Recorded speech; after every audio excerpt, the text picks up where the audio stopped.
سامعین ناظرین، infection control society آپ کی صحت کے لیے، آپ کی آگاہی کے لیے مضامین آپ کی سماعت کے لیے پیش کرتی ہے۔ غذائیت کے بارے میں کافی مضامین آپ کی سماعت کے لیے پیش کیے گئے۔ اخروٹ کے بارے میں ہم نے پہلے بھی مضامین پیش کیے ہیں اور اب بھی ایک نئے انداز میں پیش کرنا چاہیں گے۔ اخروٹ توانائی کا خزانہ۔ اخروٹ کا درخت ان درختوں میں شامل ہے جو ہر سال اپنے پتے جھاڑتے ہیں اور نئے پتے ان کی جگہ لیتے ہیں۔ اخروٹ کی تقریباً 20 اقسام پوری دنیا میں پائی جاتی ہیں۔ اس کا درخت 50 فیٹ تک اونچا ہو سکتا ہے۔ اس کے پھل کا بیرونی سب چھلکا خاصا موٹا اور ریشوں والا ہوتا ہے، جبکہ اس کے نیچے ایک سخت خول ہوتا ہے جسے اگر توڑا جائے تو اندر گری آڑی تیرچھی صورت میں رکھی ہوئی ہوتی ہے۔ گری کے بیچوں بیچ ایک پتلی دیوار بھی ہوتی ہے جو کھائی نہیں جاتی۔ اخروٹ گری کا مغز پروٹین سے لبریز ہوتا ہے، جبکہ اس میں پوٹاشیم، دیگر معدنیات مثلا جست اور آئرن کی بھی بہتات ہوتی ہے۔ اخروٹ کے درخت کی چھال مسوڑوں کے امراض کے علاج میں استعمال کی جاتی ہے۔ اخروٹ کی تازہ گری اور اس گری سے نکالے جانے والا تیل استعمال کے دوران خون بہتر ہوتا ہے، چونکہ اس میں پوٹاشیم کی مقدار زیادہ ہوتی ہے۔ اس لیے دل کو صحت مند رکھنے میں اس کا کردار تسلیم شدہ ہے۔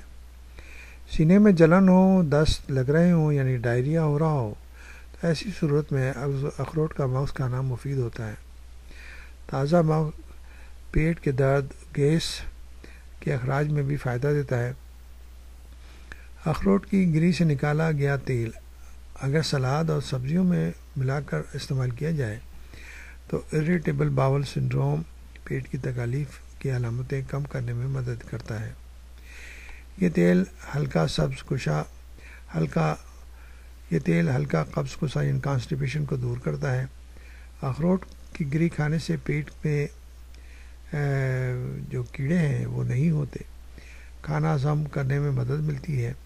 اس خشک گری دار میوے کو توانائی کا خزانہ بھی کہا جاتا ہے۔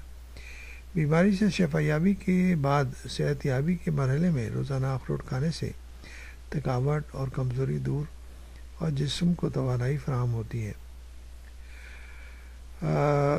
جن علاقوں میں اخروٹ کے درخت ہوتے ہیں وہاں کے لوگ عام طور پر دانتوں کی صفائی کے لیے اس درخت کی چھال استعمال کرتے ہیں۔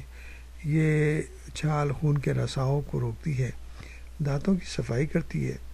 چھال دانتوں پر رگڑنے سے مسوڑے مضبوط ہوتے ہیں۔ اگر سوزش ہو یعنی کہ انفلیمیشن ہو تو وہ دور ہوتی ہے۔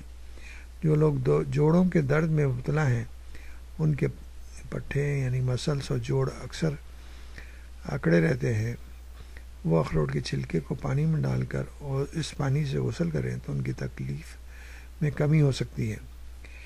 اس چھال سے کشید کیا ہوا ٹینچر تھوڑے سے تیل کے ساتھ یا کسی اور سادہ تیل میں ملا کر مالش کرنے سے سوجن کی کمی ہوتی ہے، یعنی کہ ورم کم ہو جاتا ہے، زخم ٹھیک ہونے کی رفتار تیز ہو جاتی ہے۔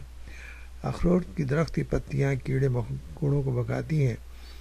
اگر پالتو جانوروں کو مکھیاں اور پسو وغیرہ تنگ کریں تو ان کی کھال پر پتے رگڑ دینے سے وہ قریب نہیں آتی۔ جو مائیں بچوں کو اپنا دودھ پلاتی ہیں وہ اخروٹ کی چھال استعمال نہ کریں کیونکہ اس سے دودھ میں کمی ہو سکتی ہے۔ غذائیت کے بارے میں مضامین سنیے اور اس سے بہتر معلومات حاصل کر کے روزمرہ کی غذائیوں کی جو بہتری ہے، جو آپ کی زندگی میں بہتری لا سکتے ہیں، ان پر عمل کیجیے اور اپنی صحت کو اور اپنی فیملی کی صحت کو بہتر رکھیے۔